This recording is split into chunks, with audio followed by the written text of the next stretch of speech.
श्री स्वामी समर्थ श्रोते हो. कोरोना काळ आणि त्या काळामध्ये जणू जसे काही आमच्या मागे काहीतरी वाईट शक्तींचा जणू जसा काही प्रभाव आम्हाला वाटत होता. आणि त्यानंतर तर आमच्यासोबत अशी एक विचित्र घटना घडली की अगदी जणू जसं काही मला उमगतच नव्हतं की मी एवढी स्वामी सेवा केली आणि माझ्या वाट्याला एवढं दुःख, मी स्वामी सेवा सोडून देणार आता. श्री स्वामी समर्थ श्रोते हो, कृपाछत्र स्वामी या यूट्यूब चॅनलमध्ये तुम्हा सगळ्या भाविकऱ्यांचं खूप खूप मनापासून स्वागत आहे. तर आपल्या आयुष्यामध्ये आपण कोरोना काळ सगळ्यांनीच अनुभवला आणि त्या काळामध्ये आपल्याला आपले कोण, आपले परके कोण आणि त्याचबरोबर आपल्या नामस्मरणाची शक्ती काय आहेत हे सगळ्यांनीच अनुभवली. आणि जे स्वामी सेवेकरी होते त्यांनी तर अगदी जवळून ह्या सगळ्याच गोष्टींचा अनुभव घेतला. हे यात म्हणजे सांगण्यासारखी तीळ मात्रही शंका नाही आहे. कारण का तर जे स्वामी सेवेकरी होते त्यांना अशा प्रकारे अनुभव स्वामी महाराजांनी दिले की ते क्वारंटाईनही झाले, ते पॉझिटिव्हही झाले, कोरोना पॉझिटिव्ह, पण त्यातूनही स्वामी महाराजांनी त्यांची कशा प्रकारे सुटका केली याचे बरेच उदाहरणं कोरोना काळामध्ये आपण ऐकलेले आहेत आणि अजूनही ऐकतोय. कारण का तर बरेच मंडळी अनुभव सांगतात त्यावेळेला खरंच काय ह्या नामस्मरणाची शक्ती आहेत आणि काय नाही याचा परिचय आपल्याला येत असतो. तर हे दादा जळगाववरून आहेत. दादांचा अनुभव खरंच खूप अद्भुत आहे आणि वेगळाही आहे.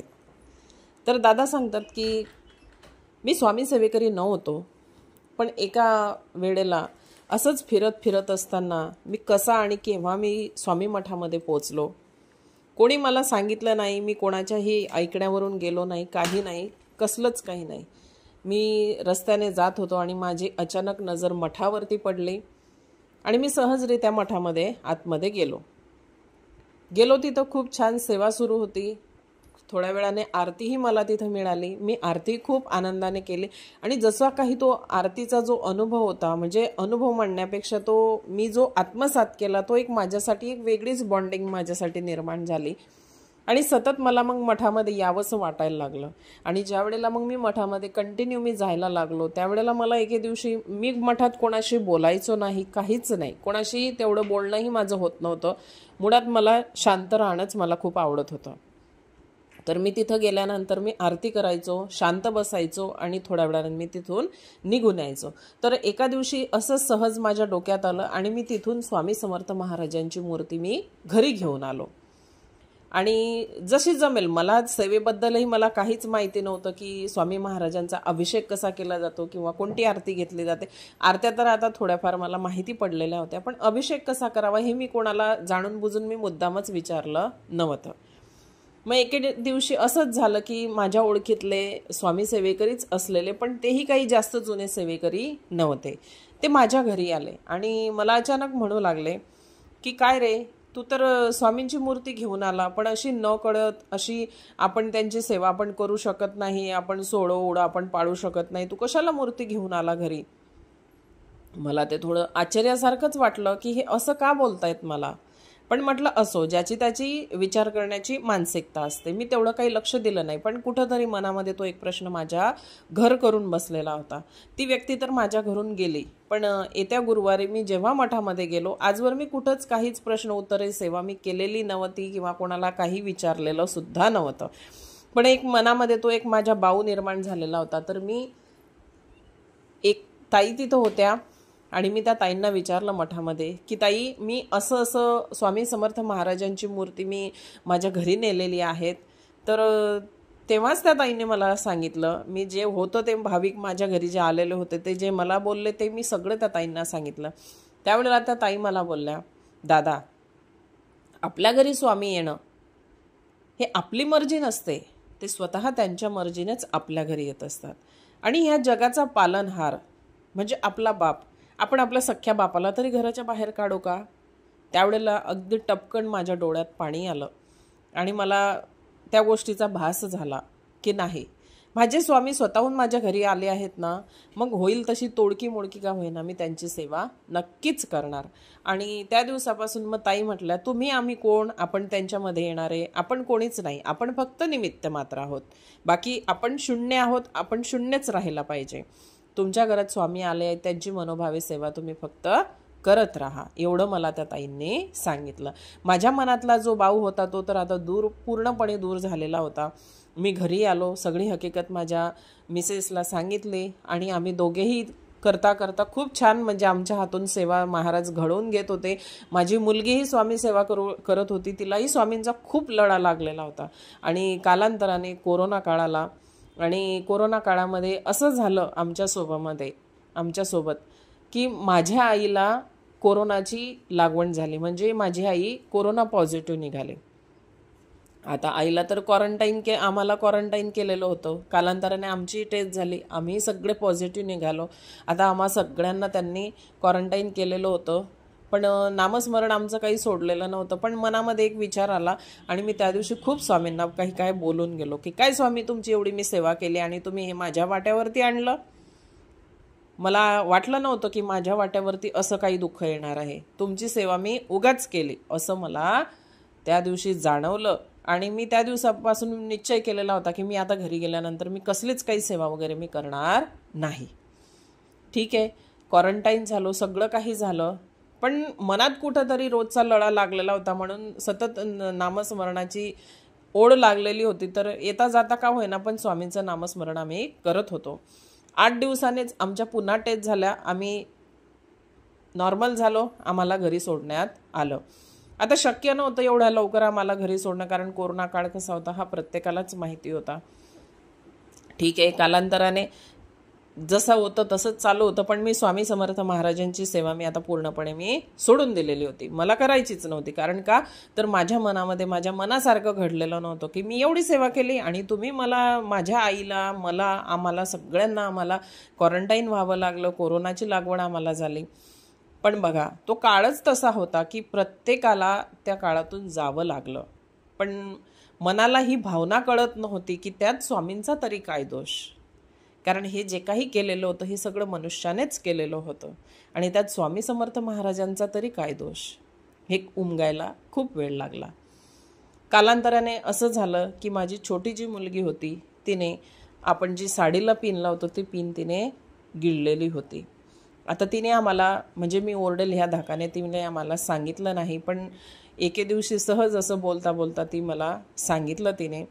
आणि मला म्हणते, पप्पा पण मी स्वामी आजोबांना सांगितलं आहे बरं का की माझ्याकडून अशी अशी चूक झालेली आहे, माझ्याकडून पिन गिळली गेलेली आहे, तर तुम्ही काहीतरी करा. मला थोडंसं तिचं जे बोलणं होतं ते थोडंसं भावुकच वाटलं, कारण मी स्वामी सेवा मी सोडून दिलेली होती. आणि त्या दिवशी मला ती नेमकं गुरुवारीच ती मला बोलली. मला त्या दिवशी खूप रडायला आलं की अचानक हिला कशी स्वामींची आठवण आली. आणि असं झालं की त्या दिवशी मी बाहेर असतानाच तिने मला फोन केला आणि मला सांगितलं की पप्पा, मी स्वामी आजोबांना सांगितलं आहे, तुम्ही येताना पेढे आणि हार घेऊन याल का त्यांना. मी सहज हो म्हणून गेलो. आणि त्या दिवशी मग घरी आल्यानंतर मी स्वामी समर्थ महाराजांची पूजाही केली, त्यांना पेढे चढवले, त्यांना जो माझा प्रश्न होता तो त्यांना सांगितला. आणि एक मनातली शंका बाहेर काढण्यासाठी डॉक्टरांचा तर हे धावा, म्हणजे डॉक्टरांकडे तर जावं लागणारच होतं, पण आम्ही सगळं जे काही होतं ते स्वामी महाराजांवरती पूर्णपणे सोडून दिलेलं होतं. तर झालं असं की सोनोग्राफी तिची करायची होती आम्हाला. मग तिथं आम्ही गेलो, तिथं डॉक्टर अवेलेबल नव्हते, म्हणजे डॉक्टर थोड्या वेळाने निघणार होते, पण तेवढ्यात वार्ड बॉय बोलला की तुमचा काय प्रॉब्लेम आहे तो आम्हाला सांगा. मग मी त्यांना सांगितलं की असं असं झालेलं आहे. मग ते बोलले ठीक आहे, मी तुमचं जे काही काम आहे ते मी सांगतो, तुम्ही मुलीला घेऊन या. मग सोनोग्राफी वगैरे केली, ते झालं आणि त्यामध्ये आढळलं की तिच्या पोटामध्ये ती पिन आहे. आता आम्हाला पुढच्या प्रोसेससाठी आम्हाला दुसऱ्या डॉक्टरकडे आम्हाला जावं लागणार होतं. मग मी त्या दुसऱ्या डॉक्टरकडेही गेलो, पण मी एकटाच गेलो. जाताना मी माझ्या मुलीला नेलं नाही. आणि तिथं बोर्डावरतीच फी त्यांची लिहिलेली होती.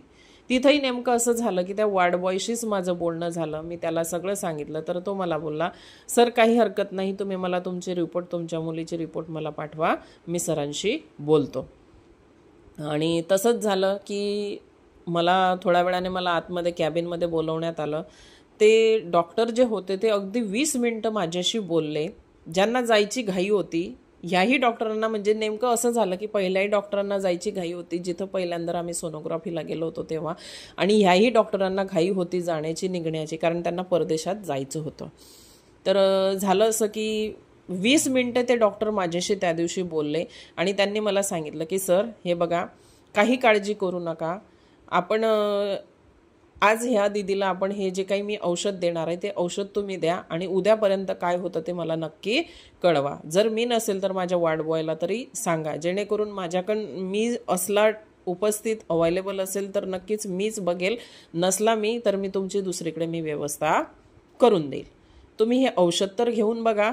मग मी त्यांना त्यांची फी देण्याचा प्रयत्न केला तर त्यांनी फीसुद्धा घेतली नाही आणि त्या औषधाचीही फी त्यांनी माझ्याकडून घेतले नाही. मी घरी आलो आणि माझ्या मुलीला ती औषधी दिली आणि काय चमत्कार की रात्र निघून तर गेली आणि सकाळी तिच्याशी वाटे ती जी पिन होती ती बाहेर पडली.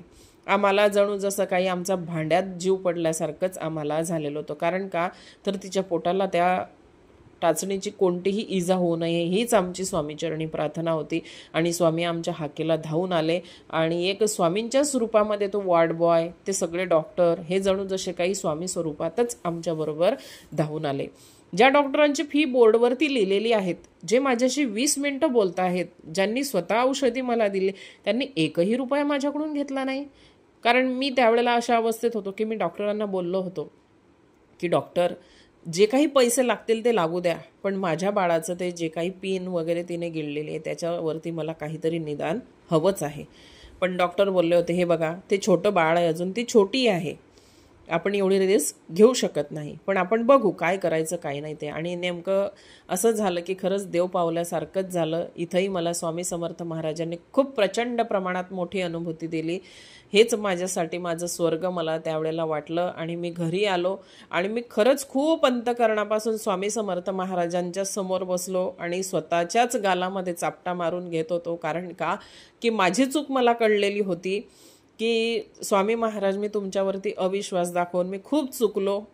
कारण का कोरोना हा जो काही होता हा मानवनिर्मित होता, त्यात तुमचाही काही दोष नव्हता, हे मला नंतर उमगलं. आणि माझ्या मुलीच्या वेळेला तर स्वामी समर्थ महाराजांनी अगदी फुलासारखं तिला चाललं, याचा मला खूप मोठा अनुभव स्वामी समर्थ महाराजांनी दिला. तर श्रोते हो, कधीही सेवेमध्ये खंड करू नका, सातत्याने सेवा करा, तोडकी मोडक्या होईना पण स्वामी समर्थ महाराजांचं नामस्मरण सतत घेत राहा, नक्कीच तुम्हाला ही अनुभूती येतील. श्री स्वामी समर्थ. श्रोते हो, बघा किती सुंदर अनुभव आहेत दादांचा. म्हणजे म्हणतात ना, जगी जन्म मृत्यू असे खेळ ज्यांचा, नको घाबरू तू असे बाळ त्यांचा. अहो, ज्यांनी ही सृष्टी रचलेली आहे त्यांच्याबद्दलच आपण जर थोडाफारही आपण डगमगलो म्हणजे नक्कीच पुढे काहीतरी आपल्यासाठी महाराजांनी वाढवून ठेवलेलं असतं, हे त्यात नक्की तेवढंच आहे.